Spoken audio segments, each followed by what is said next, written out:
कृतिश्रो मेधयान्विता विशेषज्ञा लोकनीति विचक्षणा पुण्यवाक्याश्च सर्वा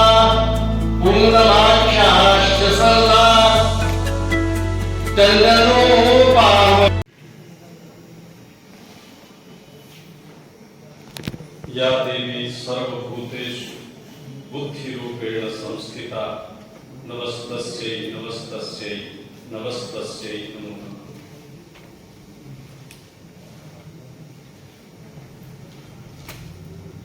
संस्कृत एवं प्राकृत विभाग के तत्वावधान में आयोजित आज के इस कार्यक्रम के सभाध्यक्ष आदरणीय इस विश्वविद्यालय की यशस्विनी कुलपति जी, आज के सारस्वत अतिथि श्री लाल बहादुर शास्त्री राष्ट्रीय संस्कृत विश्वविद्यालय के यशस्वी कुलपति श्रद्धेय प्रोफेसर मुरली मनोहर पाठक जी, आदरणीय प्रोफेसर ओम प्रकाश पांडे जी आज के विशिष्ट अतिथि, और आज जिन्होंने अपना बीज वक्तव्य देकर के हमें लाभान्वित किया, ऐसे इसी विभाग के प्राक्तन आचार्य और वेद के मनीषी विद्वान प्रोफेसर बनारसी त्रिपाठी जी, मेरे सामने बैठे हुए सारस्वत साधक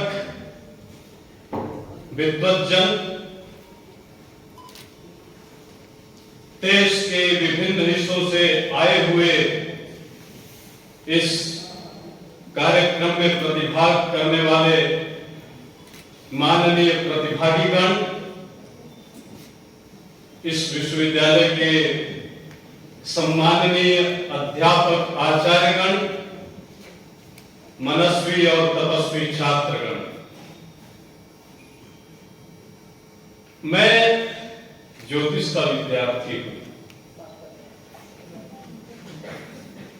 और आज का विषय वेदांत के अनुशीलन में शास्त्रों की प्रयोजनीयता। इस पर आदरणीय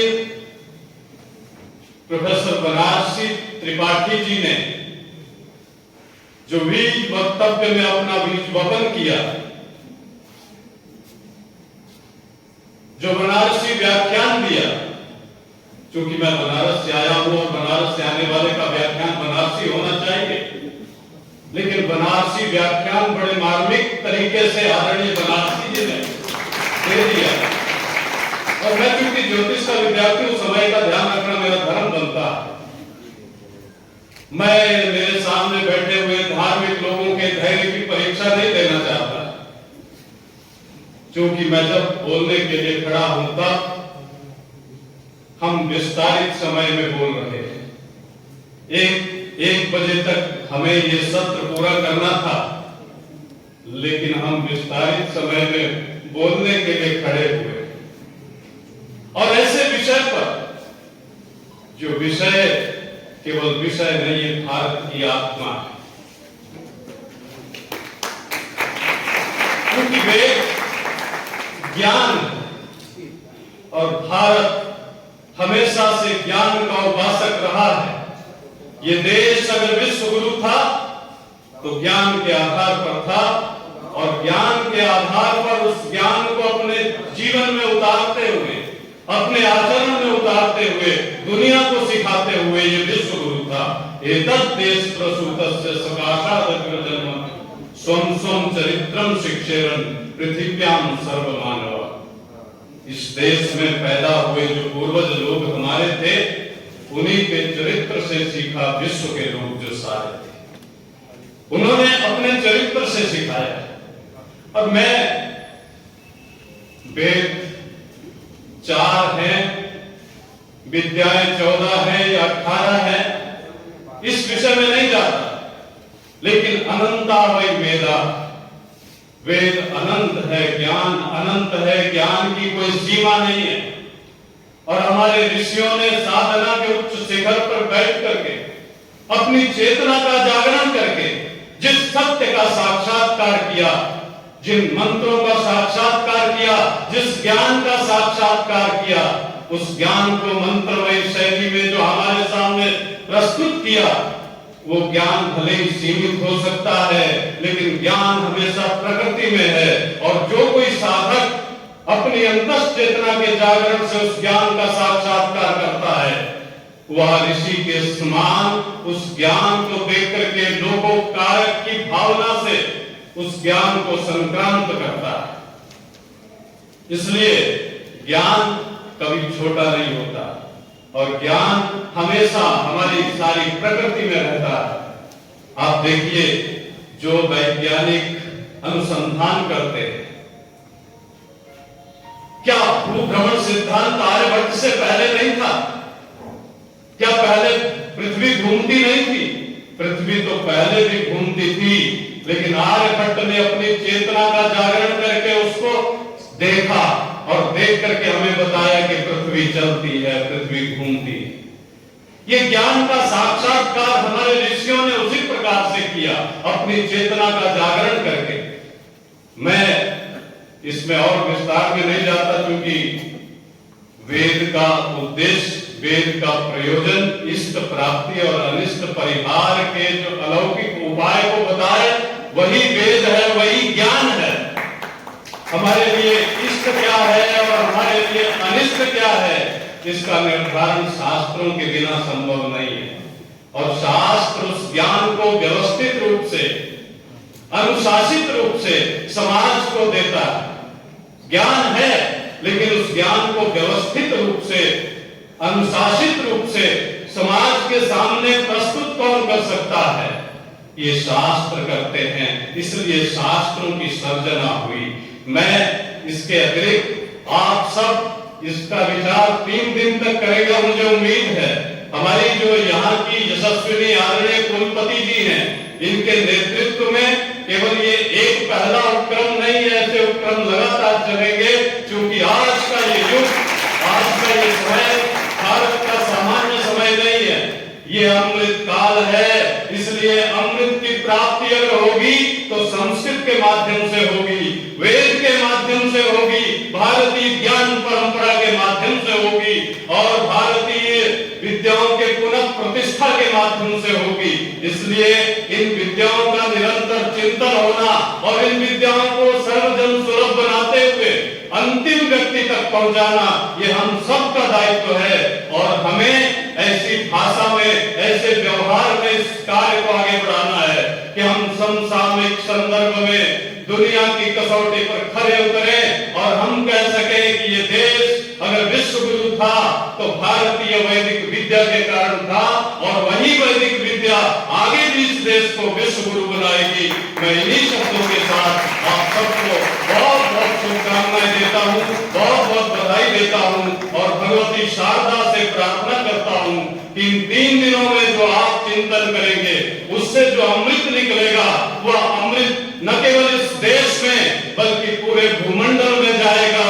मैं इन्हीं शब्दों के साथ आप सबका बहुत बहुत आभार व्यक्त करते हुए अपनी वाणी को विराम देता हूँ। जय तु भारतम, जय तु संस्कृतम, जय हिंद। आप सभी को मेरा नमस्कार। हमारे बीच उपस्थित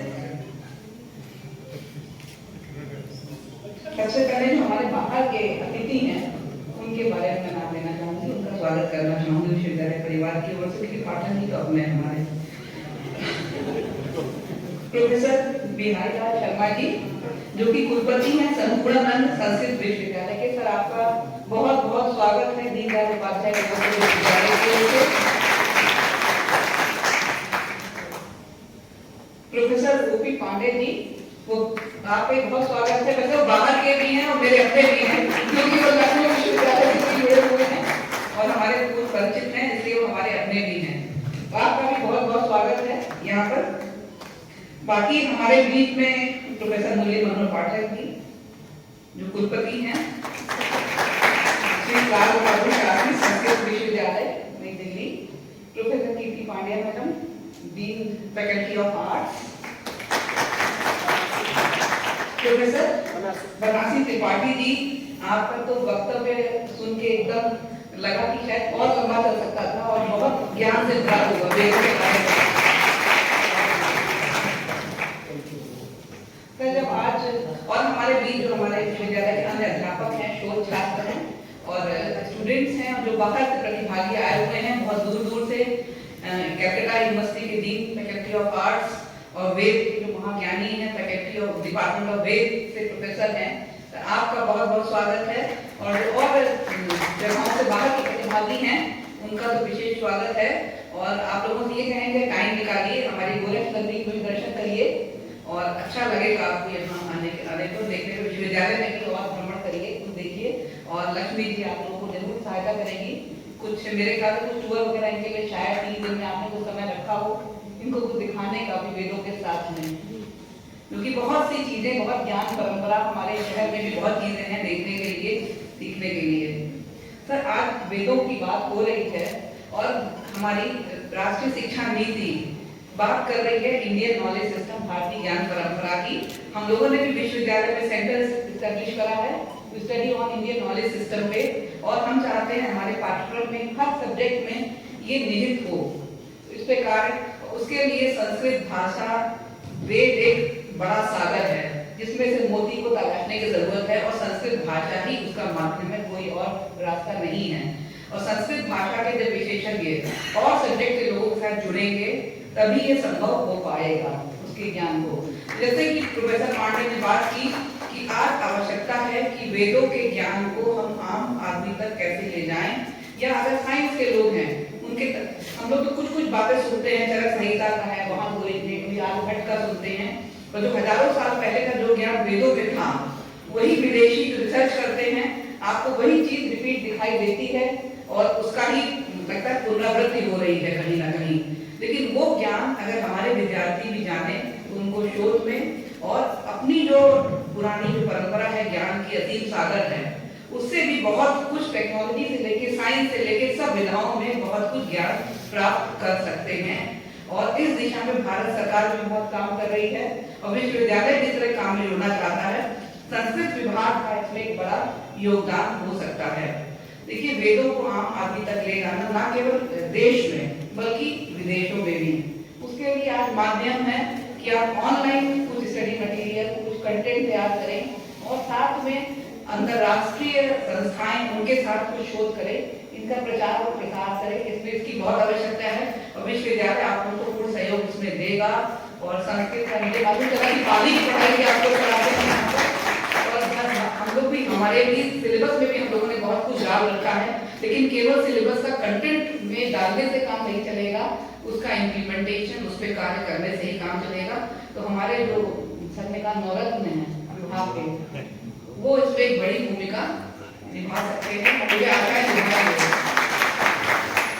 बाकी प्रोफेसर पाठक ने कहा एक बड़ी धनराशि उपलब्ध है और बहुत से कार्यक्रम हम लोग यहाँ करा सकते हैं। उन्होंने कहा कि मार्च के पहले आप लोग बहुत से प्रपोजल दे सकते हैं, तो आप लोग देखिएगा उनकी वेबसाइट से, उनसे बात करिएगा और सभी लोग इसमें आगे आए और इसमें जो हम लोग लाभ ले सकते हैं वो लाभ लें।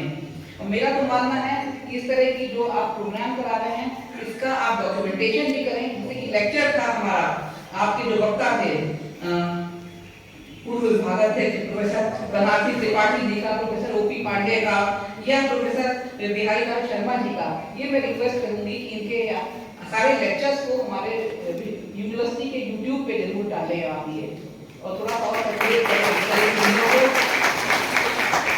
आम आदमी के लिए जानना और पॉपुलराइज करना कि वेद क्या है, शास्त्र क्या है, कितने खंड हैं और कितनी चीजें हैं ना।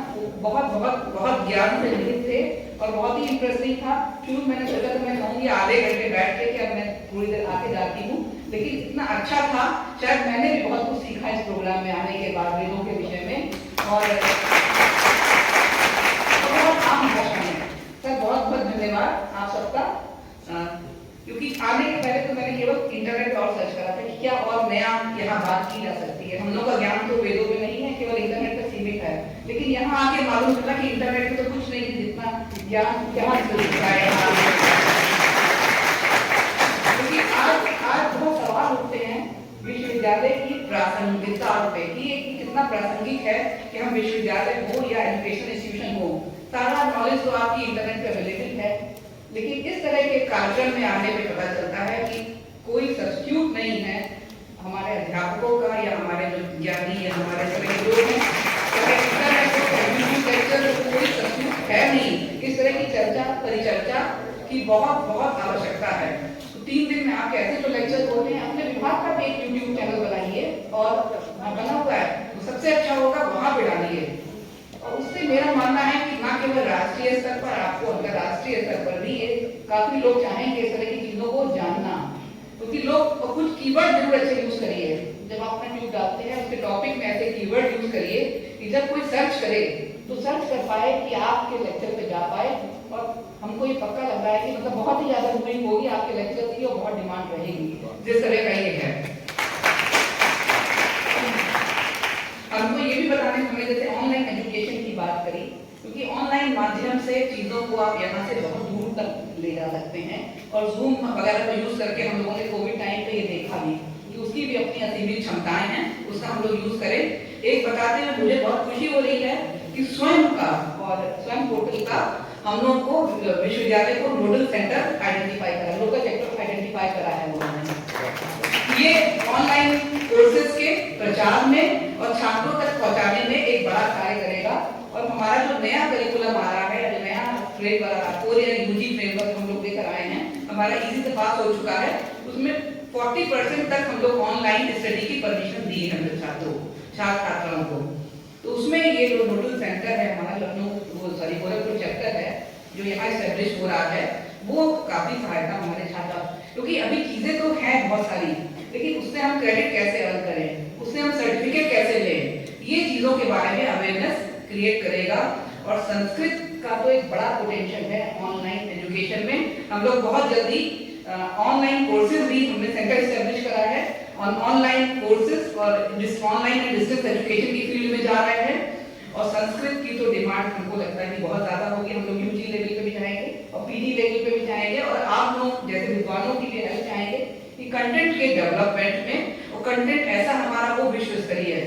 देखिए भारत से अच्छी कौन सी जगह हो सकती है जहाँ पे संस्कृत के लिए विश्व स्तरीय इस तरह का मटेरियल कंटेंट डेवलप करा जाए, और गोरखपुर विश्वविद्यालय इसमें अग्रणी बने, ऐसा हम लोग की इच्छा है और आप लोगों का सहयोग इसमें चाहिए होगा। और बाकी बहुत बहुत शुभकामनाएं, आप लोगों की बहुत मेहनत, सारे फैकल्टी मेंबर्स, संस्कृत डिपार्टमेंट के मैडम भी हैं, और आप लोगों की ये इतने दिल से लगी हुई थी, और आपको जो स्वरूप दिख रहा है 3 दिन की कॉन्फ्रेंस कराने में बहुत मेहनत होती है, और आप सबका एक बड़ा योगदान है। और ऐसे ही संस्कृत विभाग का तो एग्जाम्पल देते हैं कई विभागों को कि छोटा सा विभाग है और उसमें दूसरा कार्यक्रम है राष्ट्रीय स्तर की संगोष्ठी आयोजित करने जा रहे हैं, और हो सकता है जल्दी आज कई और कार्यक्रम और भी हमारे यहाँ फैकल्टी मेंबर्स हैं वो लीड ले और आपको ऐसे और भी कार्यक्रम दिखाई दे। और आपके पास तो प्रोफेसर पाठक जैसी मेंटरशिप है, मेरा मानना है आपके जो सबसे सीनियर प्रोफेसर हैं आपके यहाँ के, वो आपके मेंटर है यहाँ पर, ऐसा कोई नेशनल लेवल पे, तो आपके पास तो किसी चीज कमी होती, संसाधनों कमी तो हमको नहीं लगता है कि होगी, बस आप क्या सोच पाते हैं इसके ऊपर है। तो बहुत बहुत शुभकामनाएं, और सभी को स्वागत फिर से करना चाहिए जो बाहर के हमारे जो मेंबर्स आए हुए हैं। Thank you very much. Shankaracharya मध्यमा अस्मराचार्य पर्यन्ता वंदे गुरु परंपरा। आज इस महनीय मंच पर जब हमारे सभी गुरुवर बैठे हुए हैं, आदरणीय कुलपति महोदया बैठी हुई हैं, और यह कार्यक्रम जो अपनी इसका उद्घाटन सत्र संपूर्णता की तरफ बढ़ चला है, मैं समझ नहीं पा रही हूँ कि एक संयोजक के रूप में क्या कहूँ क्या करूँ, लेकिन फिर भी यह कार्यक्रम यहाँ पर बैठे हुए गुरुजनों के आशीर्वाद का परिणाम है, हमारी कुलपति महोदया के प्रोत्साहन का, उत्साह का और उनके विश्वास का परिणाम है। इसलिए